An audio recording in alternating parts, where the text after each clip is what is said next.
Enseñanza 5. Segunda de Pedro 3:18. ¿Por qué el Señor le ordenó a la iglesia del tiempo del fin que creciera más en el conocimiento de Él? Parte 2. Teaching 5, 2 Peter 3:18. Why did the Lord command the end-time church to grow in the knowledge of Him?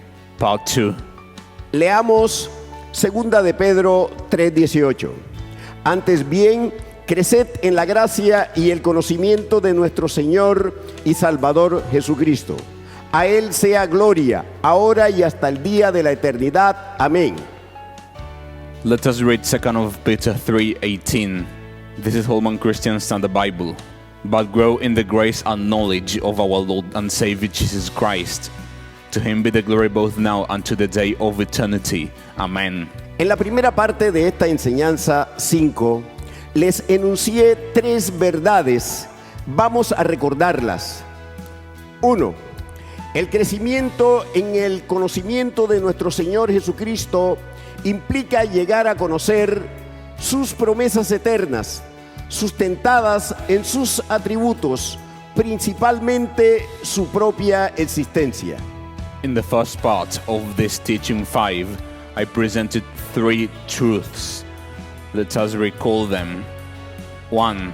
The growth in the knowledge of our Lord Jesus Christ implies coming to know His eternal promises, grounded in His attributes, above all, in His self-existence. 2. El crecimiento en el conocimiento de nuestro Señor Jesucristo es una clara señal de la cercanía de su venida para el arrebatamiento.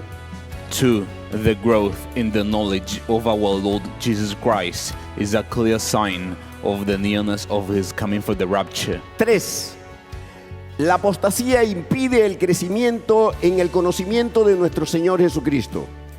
Ya desarrollé la primera verdad y hoy enseñaré la segunda y la tercera.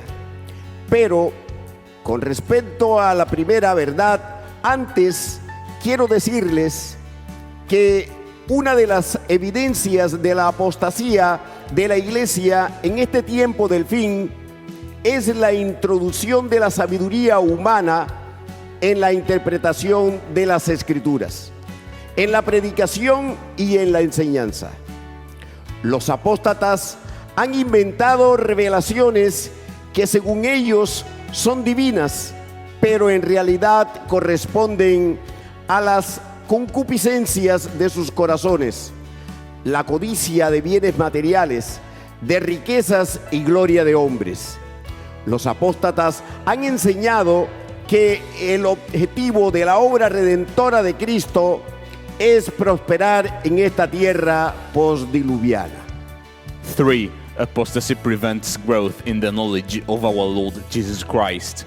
I have already developed the first truth, and today I will teach the second and the third.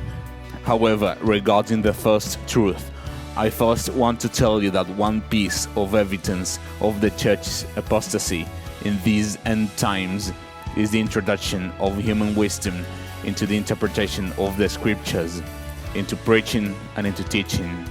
The apostates have invented revelations which, according to them, are divine, but which actually correspond to the lusts of their hearts, to the greed for material possessions, riches, and the glory of men. The apostates have taught that the objective of the redemptive work of Christ is to prosper on this post-flood earth.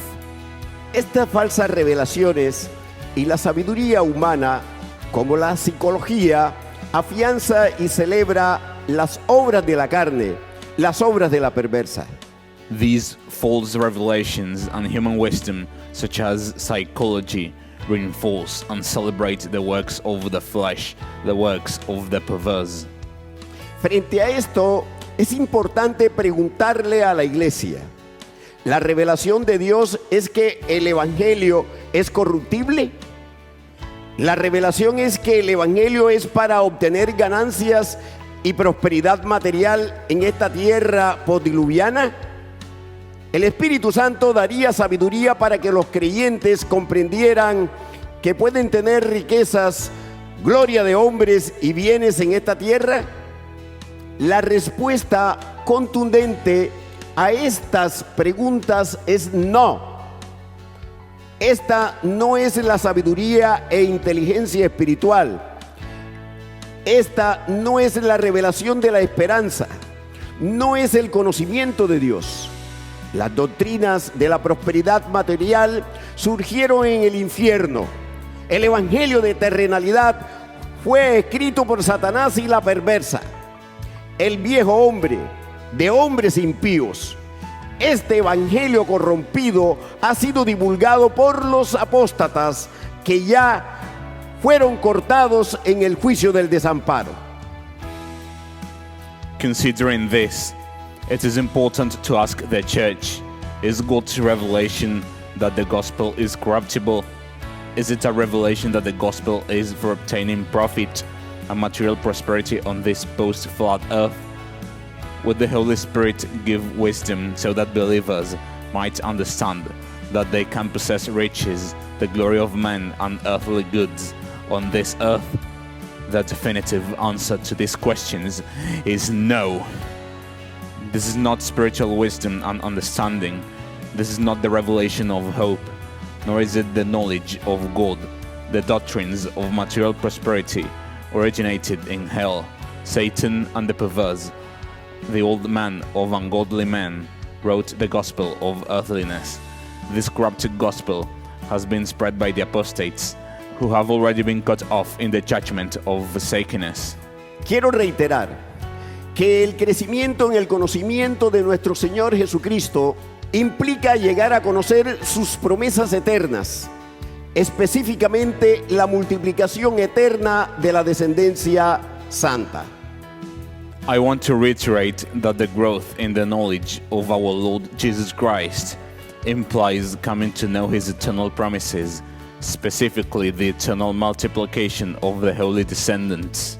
Crecimiento implica un camino, un recorrido, un avance en conocimiento y sabiduría espiritual y en el tiempo. En el caso del crecimiento en el conocimiento, el camino va desde los rudimentos de la doctrina de Cristo hasta el conocimiento pleno de la promesa de la descendencia santa. Y en lo que respecta al tiempo, el crecimiento va desde los inicios de la iglesia en Pentecostés hasta la venida de Cristo para el arrebatamiento. The growth implies a path, a journey, an advance in knowledge and spiritual wisdom, and also in time.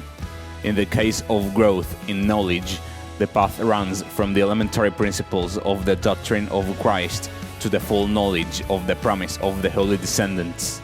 And regarding time, this growth extends from the beginnings of the church at Pentecost to the coming of Christ for the rapture. Dios dejó descrito este recorrido, este camino y este crecimiento en los capítulos 5 y 6 del libro de Hebreos, el cual considero fue escrito por el apóstol Pablo. ¿Cómo comienza este recorrido? Veamos. God left a description of this journey, this path, and this growth in chapters 5 and 6 of the book of Hebrews, which I consider having been written by the Apostle Paul. How does this journey begin? Let us see. En el capítulo 5, el apóstol Pablo inicia el recorrido con el decreto de la encarnación de Cristo y con el de su sumo sacerdocio según el orden de Melquisedec. Estos dos decretos describen el inicio y el final de la obra redentora de Cristo.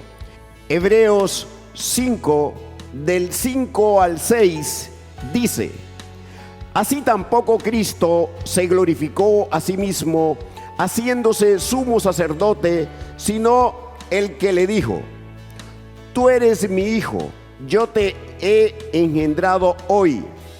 Como también dice en otro lugar: tú eres sacerdote para siempre según el orden de Melquisedec. In chapter 5, Paul begins the journey with the decree of the incarnation of Christ and with the decree of his high priesthood according to the order of Melchizedek. These two decrees describe the beginning and the end of the redemptive work of Christ. Hebrews 5:5-6 says, "So also Christ did not glorify himself to become high priest, but it was he who said to him, 'You are my son, today I have begotten you.' As he also says in another place, 'You are a priest forever according to the order of Melchizedek.'" En los versículos 7 al 10, el apóstol Pablo reitera este inicio y final de la obra redentora de Cristo, haciendo énfasis en su sacerdocio. Hebreos 5:10 dice: "Y fue declarado por Dios sumo sacerdote según el orden de Melquisedec". Este es el cumplimiento de la profecía de los versículos 1 y 4 del Salmo 110. In verses 7-10, Paul reiterates this beginning and end of the redemptive work of Christ, emphasizing his priesthood. Hebrews 5:10 says, "Called by God as high priest according to the order of Melchizedek." This is the fulfillment of the prophecy found in verses 1 and 4 of Psalm 110. Te sigo explicando el recorrido que el Señor nos describe en Hebreos 5. Quiero que noten que en Hebreos 5:10 el apóstol Pablo detiene la explicación del sumo sacerdocio de Cristo para exhortar. En el versículo 12 plantea el recorrido en el conocimiento espiritual cuando dice: "Porque debiendo ser ya maestros". En Hebreos 6:1 reitera el recorrido cuando dice: "Vamos adelante a la perfección". I will continue explaining the journey that the Lord describes in Hebrews 5. I want you to notice that in Hebrews 5:10, Paul pauses the explanation of the high priesthood of Christ to exalt. In verse 12, he sets out the journey in the spiritual knowledge when he says, "For thou by this time you ought to be teachers." In Hebrews 6:1, he reiterates the journey when he says, "Let us go on to perfection."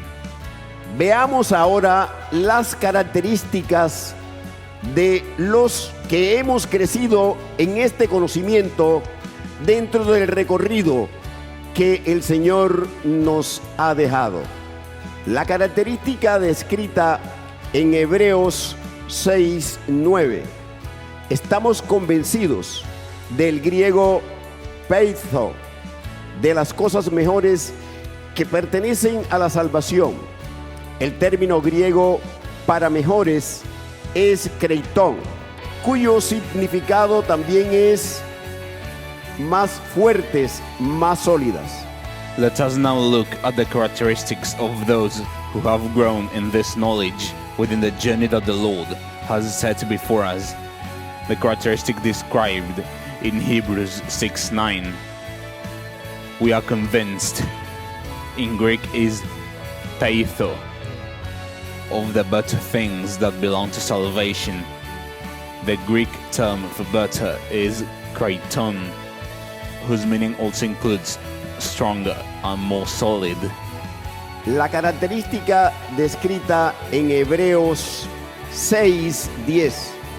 Hemos hecho la obra y el trabajo de amor hacia el nombre del Señor, lo que significa el amor por su palabra, como lo explica Juan 14 del 23 al 24 y primera de Juan 5 del 1 al 3. Esto significa guardar la palabra, como dice Apocalipsis 3:10. The characteristic described in Hebrews 6:10. We have carried out the work and labor of love towards the name of the Lord, meaning love for his word, as explained in John 14:23-24 and 1 of John 5:1-3. This means keeping God's word, as Revelation 3:10 says. La característica descrita en Hebreos 6:11, tenemos la misma diligencia en cuanto a mantener las características, a crecer en el conocimiento de Dios sin detenernos.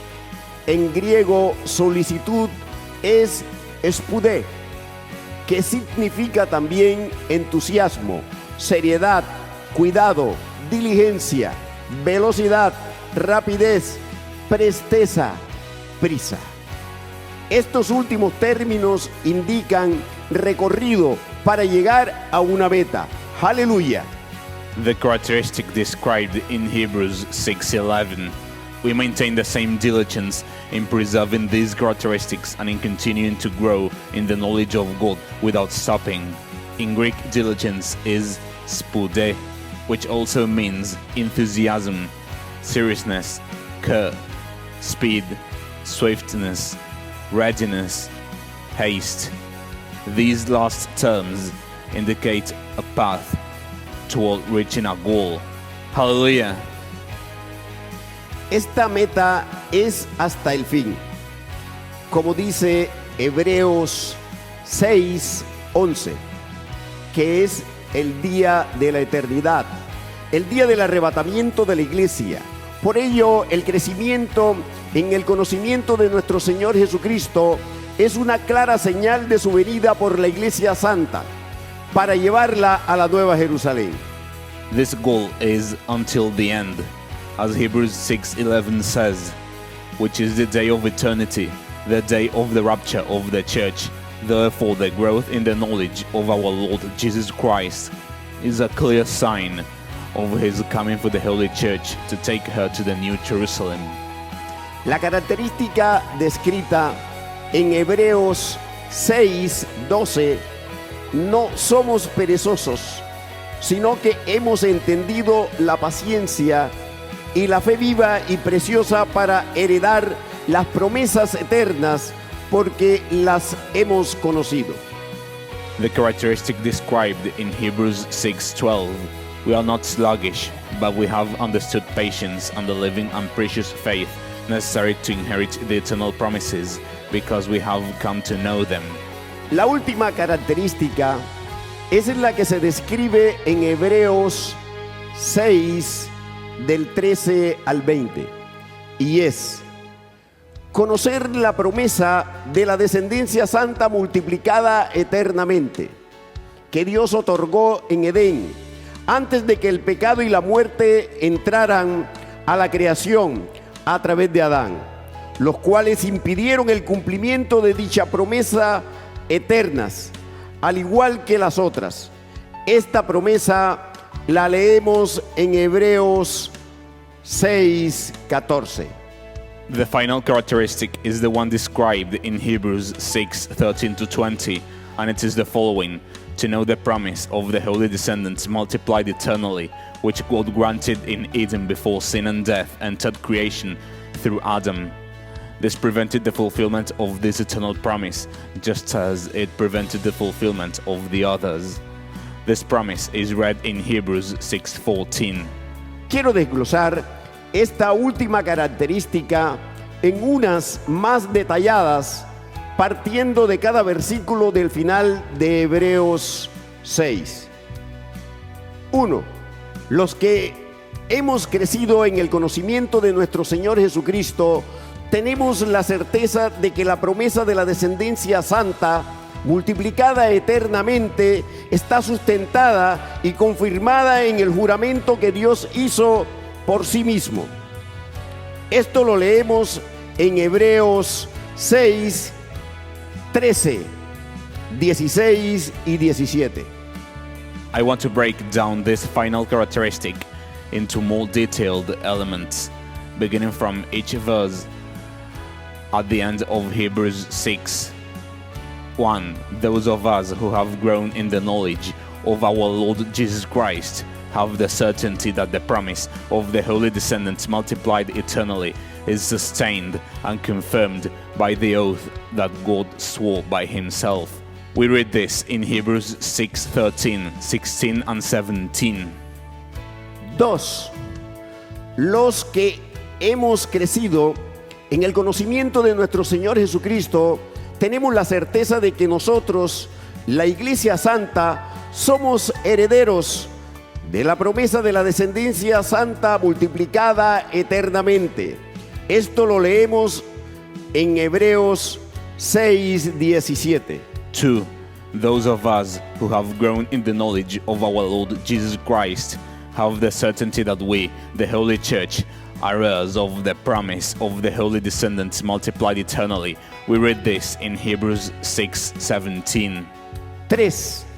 Los que hemos crecido en el conocimiento de nuestro Señor Jesucristo, tenemos la certeza de que la promesa de la descendencia santa multiplicada eternamente es inmutable y es imposible que Dios mienta al respecto.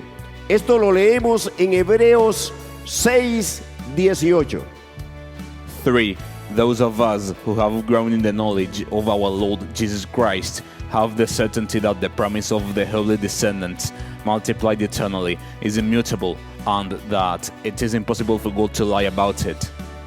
We read this in Hebrews 6:18. 4. Los que hemos crecido en el conocimiento de nuestro Señor Jesucristo, tenemos la certeza de que la promesa de la descendencia santa multiplicada eternamente es la esperanza que Dios puso delante de nosotros y es nuestra firme ancla del alma. 4. Those of us who have grown in the knowledge of our Lord Jesus Christ have the certainty that the promise of the holy descendants multiplied eternally is the hope that God has set before us, and it is the sure anchor of our soul. En Hebreos 6:20, el apóstol Pablo termina la explicación de en qué consiste el sumo sacerdocio del Señor Jesucristo. Leamos los versículos 19 y 20, la cual tenemos como segura y firme ancla del alma y que penetra hasta dentro del velo, donde Jesús entró por nosotros como precursor, hecho sumo sacerdote para siempre, según el orden de Melquisedec. In Hebrews 6:20, Paul completes the explanation of what the high priesthood of the Lord Jesus Christ consists of. Let us read verses 19 and 20. This hope we have as an anchor of the soul, both sure and steadfast, and which enters the presence behind the veil, where the forerunner has entered for us, even Jesus, having become high priest forever, according to the order of Melchizedek. Recordemos que el apóstol Pablo suspendió esta explicación en Hebreos 5:10, porque tuvo que enunciar el obstáculo del crecimiento de la iglesia en el conocimiento del Señor Jesucristo, es decir, de su investidura como sumo sacerdote según el orden de Melquisedec. Este obstáculo es la apostasía. Let us remember that Paul paused this explanation in Hebrews 5:10 because he had to explain the obstacle to the church's growth in the knowledge of the Lord Jesus Christ, that is, in the knowledge of his investiture as high priest according to the order of Melchizedek. This obstacle is apostasy. El Señor Jesucristo es el sumo sacerdote de los bienes venideros, que son las promesas eternas. Aleluya. Y dentro de estos bienes está la promesa de la descendencia santa multiplicada por la eternidad. The Lord Jesus Christ is the high priest of the good things to come, which are the eternal promises. Hallelujah. And among these good things is the promise of the holy offspring, multiplied for eternity. En la siguiente enseñanza aportaré otros argumentos para sustentar la segunda y tercera verdad que enuncié al inicio, sobre el conocimiento de nuestro Señor Jesucristo como sumo sacerdote de los bienes venideros. In the next teaching, I will present further arguments to support the second and third truths that I introduced at the beginning concerning the knowledge of our Lord Jesus Christ as high priest of the good things to come.